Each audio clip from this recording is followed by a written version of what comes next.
Training is over.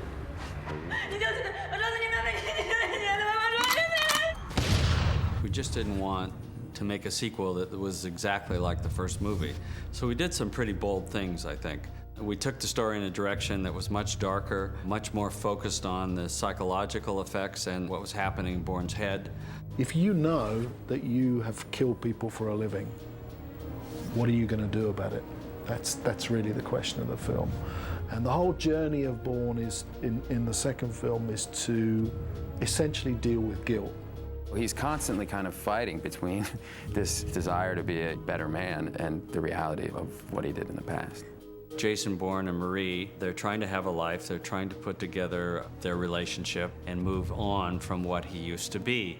But unfortunately, he still has a problem with his memory. His repressed memory or dissociative amnesia is, I think, tied in with post-traumatic stress disorder, because what you're seeing is nightmares, this anxiety at night, his hypervigilance, his overreactivity, hyperarousal, they call it in shrink language.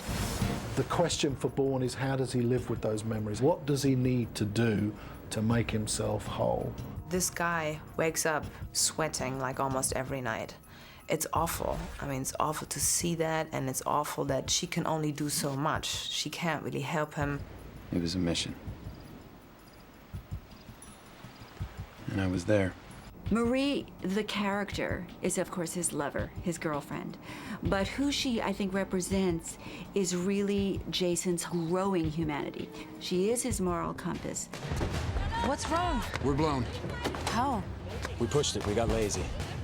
There's a particular scene where Bourne gets a gun out, and after some hesitation, Marie tells him not to go there. Jason, don't do it. Look, Marie, I don't want warned you him. to Marie, do I it. told them what would happen if they didn't leave us alone.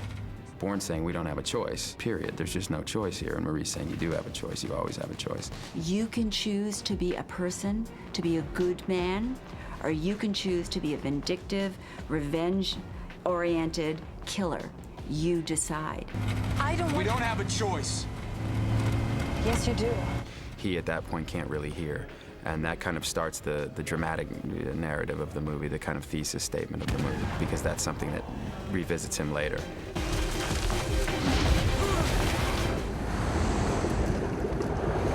When Marie dies, she's in the water. It's almost like she's down there with his memories, and it's her death that catapults him into a new search for self. That sets up the whole film, because Bourne now has an overwhelming motive for revenge.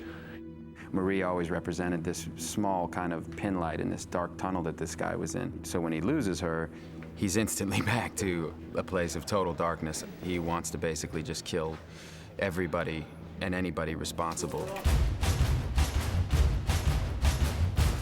The journey he takes towards revenge actually becomes a journey towards self-knowledge, as he comes to realize that revenge will merely perpetuate this cycle of killing. You've never worked Berlin before. My first job. No, your first assignment was Geneva. You fucking...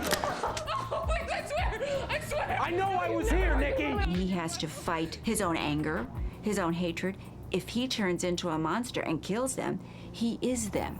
Actually, is room 645 available? I've stayed there before.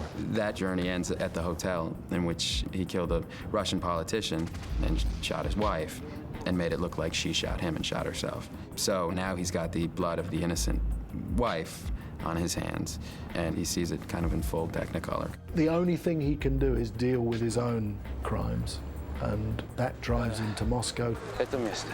Тебе знакомо? Рубли? $1. It's basically a revenge story that turns into this journey of atonement. And that's a really kind of different twist to put on a movie like this one.